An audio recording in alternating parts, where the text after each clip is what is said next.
But once upon a time, in a small village surrounded by mountains, there lived a 24-year-old young man named Marco. Marco was very restless. His mind was always full of thoughts. All day long, different thoughts came and went, and these thoughts made him feel uneasy and tired. He always felt sad about his past and worried a lot about the future. Because of these thoughts, his mind was like a storm. He couldn't feel calm, couldn't sleep well, and even forgot how to smile. One day, Marco heard about a faraway village in the hills. People said that a wise old man lived there. That man used to be a famous psychologist in the city. He had helped many people in his life and had taught them how to find peace in their minds. Now he was old. He left the busy life of the city and started living in a quiet village close to nature. Sometimes he gave advice to visitors. Marco became curious and hopeful. He decided that he must go and meet that old man. He thought, maybe this wise man can help me find peace. After many days of a long and tiring journey, Marco reached the village in the hills. When he got there, he saw a small house covered with greenery. On the porch of the house, the old man was sitting quietly.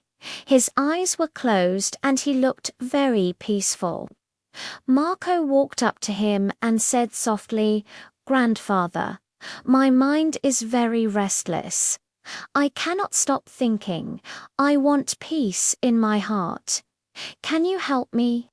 The old man slowly opened his eyes and gave a calm smile.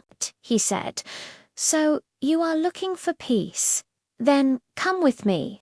I will give you a small task."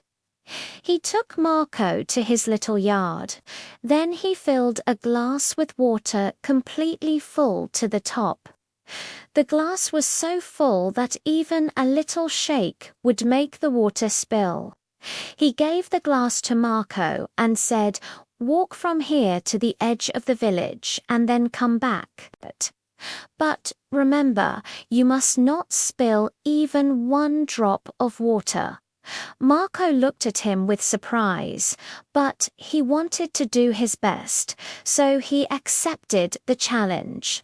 He held the glass carefully and started walking. The road was narrow and busy. Some people were walking, some were running. Shopkeepers were calling customers and dogs were barking. But Marco did not look around. His eyes stayed only on the glass.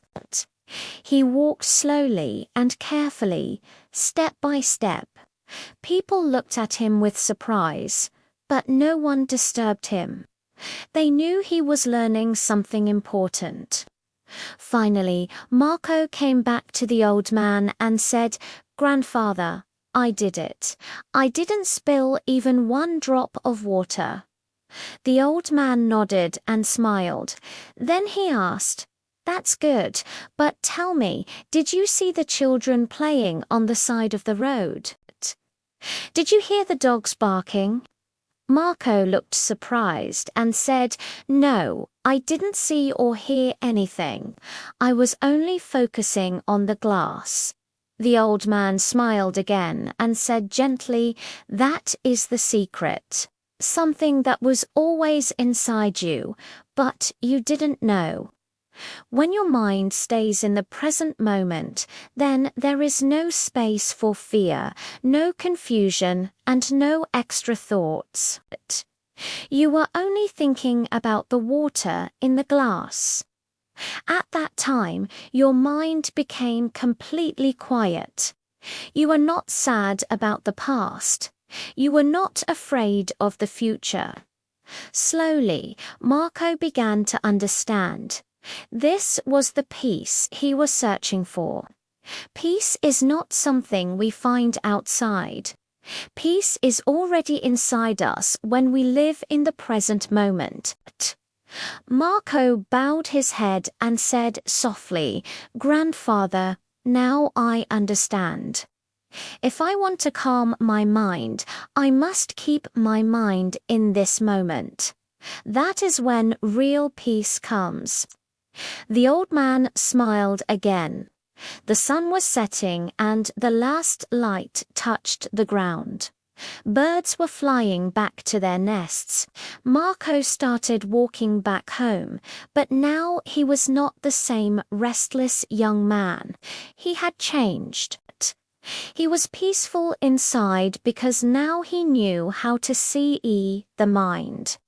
If you like the story, please give it a like and share it with your friends. And don't forget to subscribe to our channel for more inspiring stories like this one. Thank you for staying with us. See you in the next story with new thoughts and new lessons. Until then, stay well and stay peaceful.